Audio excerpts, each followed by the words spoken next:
Policiers, infirmiers, professeurs ou encore employés de mairie, ils sont 5,4 millions de fonctionnaires en France, au cœur de la campagne présidentielle. Faut-il supprimer des postes de fonctionnaires? Le sujet fait débat. Oui, je préfère qu'ils soient moins nombreux, mieux payés et plus motivés. Je m'oppose à ce discours de l'action politique qui consiste à voir nos fonctionnaires comme un coût ou comme des têtes qu'il faut couper. Je veux qu'il y en ait davantage dans l'éducation nationale.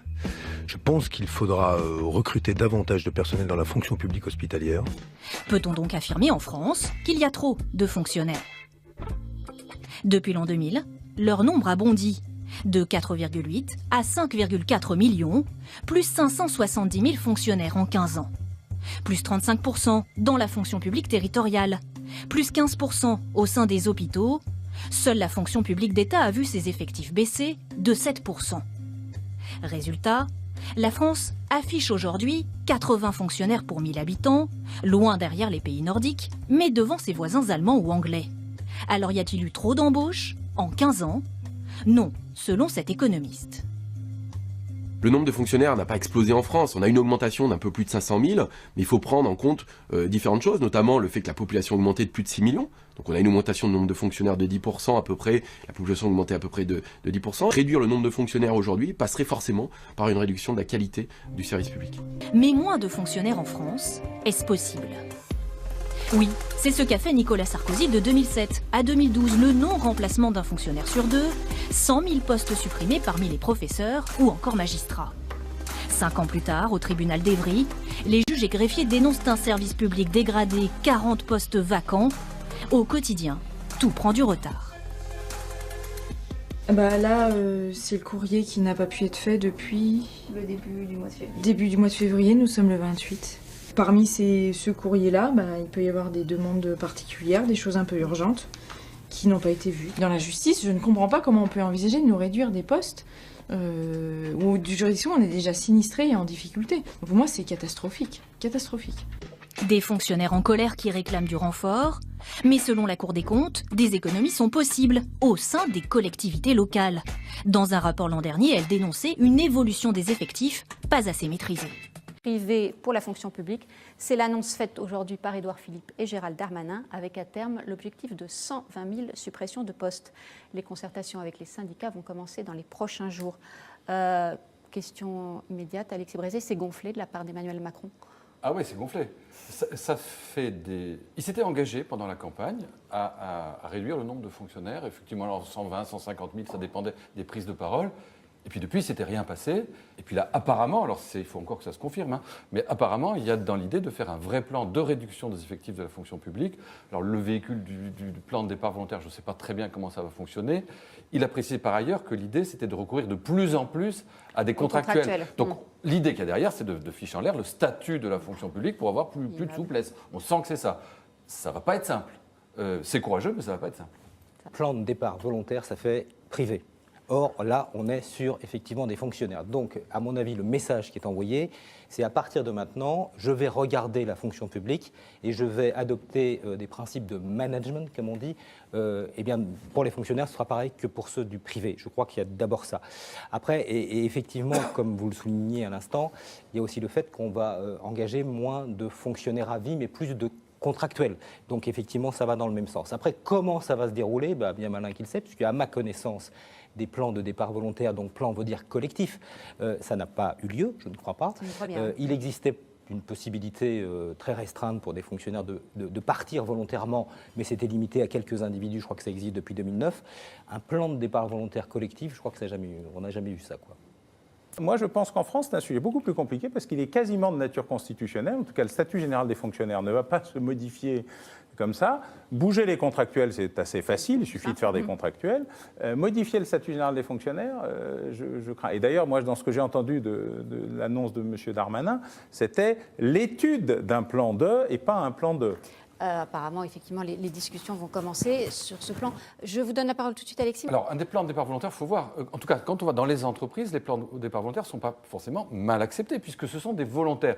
Dans un plan de départ volontaire a un coût, par ailleurs. Qu'est-ce qu'on fait? On permet à quelqu'un de partir plus tôt, on lui donne un peu d'argent, ce qui lui permet d'aller jusqu'à la retraite. Au fond, c'est ça, le principe général, c'est celui-là. Donc ça a un coût, et c'est avantageux si derrière on ne recrute pas. Si c'est pour recruter derrière, on a un double coût. Donc, mais les individus qui choisissent le plan de départ volontaire, s'ils sont volontaires, c'est que, après tout, si financièrement ils s'y retrouvent, ils ne sont pas forcément mécontents. Ce sont les autres qui sont mécontents, parce qu'on met en cause des principes, et puis par ailleurs, ils disent on va être moins nombreux, donc on va avoir plus de travail, donc on n'est pas content. Donc, enfin, ça peut poser un certain nombre de problèmes. Je voudrais juste ajouter, parce qu'il y avait un de nos interlocuteurs là, qui parlait d'impôts. C'est quand même une des clés, c'est-à-dire que s'attaquer aux effectifs de la fonction publique, on se rend compte que c'est finalement le seul moyen d'arriver à diminuer les dépenses de l'État, parce que c'est le plus gros poste de dépenses de l'État, ce sont les effectifs, que depuis des années, on tourne autour du pot en essayant de diminuer tel programme, rabioter ceci, rabioter cela. Mais la vérité, c'est qu'on n'y arrive plus. Or, si on veut baisser les dépenses, ce que nous demande l'Europe, ce que nous demande le bon sens, pour baisser les impôts, le seul moyen, c'est d'avoir moins de fonctionnaires. C'est le seul moyen. Excusez-moi, mais si vous réduisez massivement ou même significativement dans la fonction publique hospitalière, déjà qu'elle est très mal en point. C'est d'ailleurs un des problèmes des plans de départ volontaires dans les entreprises, c'est que ce ne sont pas toujours ceux dont on souhaiterait qu'ils partent qui partent. Exactement. Et en sachant que, en fait, quand on parle de plan de départ volontaire, ça peut vouloir dire tout et n'importe quoi. En réalité, le plan de départ volontaire, comme on l'entendait jusqu'à présent, là, la loi a changé parce qu'il y a la possibilité aujourd'hui, effectivement, sur la base de volontariat, d'avoir des actions collectives dans les entreprises, mais ce que, jusqu'à quelques mois, on entendait par plan de départ volontaire, c'est généralement ce qu'on appelle en réalité un PSE, un plan de sauvegarde de l'emploi, qui porte très mal son nom parce qu'il s'agit de licencier en réalité les gens. Alors comment ça se passe très simplement? Dans une entreprise, on décide que 300 personnes doivent partir. Et alors effectivement, c'est sur la base du volontariat, c'est exact. Sauf qu'il faut atteindre le chiffre de 300. Il y a donc une négociation qui s'engage avec les syndicats pour savoir à quel moment, effectivement, les avantages qui vont être donnés aux salariés vont les inciter à partir. Et on espère à ce moment-là qu'on va atteindre les 300 sans avoir à licencier. Mais si on n'atteint pas les 300, eh bien on licencie en réalité. Là, pour la fonction publique, ça pose de vraies questions économiques et des vraies questions de statut. Donc l'étude d'un plan, bon, à mon avis, on n'y est pas tout de suite. On ne s'est pas encore fait. Sur la terminologie, effectivement, plan de départ, fin de l'emploi à vie, prime au mérite, parce que dans ce qu'a dit Édouard Philippe, il y a ça aussi, il y a le côté fonctionnaire davantage rémunéré au mérite. C'est quand même un changement d'époque.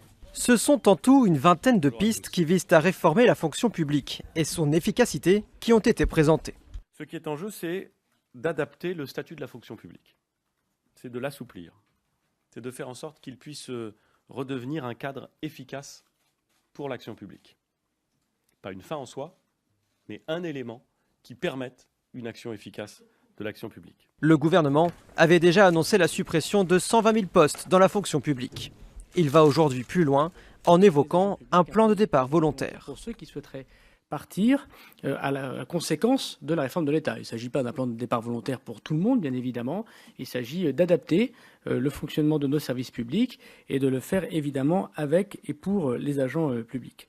Réactions vives et nombreuses à l'Assemblée nationale, notamment du côté de la France insoumise. Clairement, c'est une volonté de supprimer, de faire baisser le nombre de fonctionnaires. C'était dans le programme de M. Macron, alors que nous pensons qu'il faut défendre le service public, il faut maintenir bien sûr nombre de fonctionnaires. On est en train de casser l'État. Voilà, le gouvernement Macron casse l'État. Autre mesure évoquée par le gouvernement, étendre le recours aux contractuels, le développement de la rémunération au mérite. Nous avons posé la question pour les Échos, pour Radio Classique et l'Institut Montaigne aux Français que nous avons interrogés cette semaine sur leur rapport à la réforme de l'État et notamment à la diminution du nombre de fonctionnaires et également aux missions sur lesquelles l'État devrait se concentrer.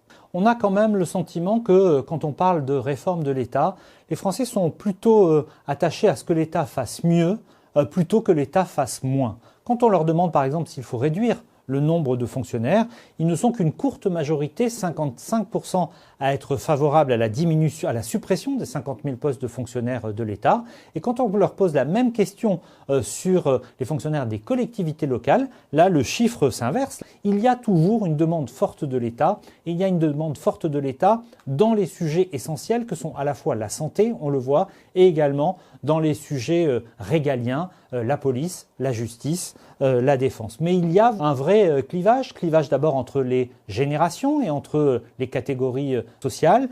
Deuxièmement, une tension, j'allais dire, entre le citoyen et l'usager. Le citoyen, lui, réclame une diminution de la dépense publique, mais quand on l'interroge pour savoir si les services, et notamment les services de proximité, doivent être diminués en matière de nombre de fonctionnaires, à ce moment-là, ils répondent négativement.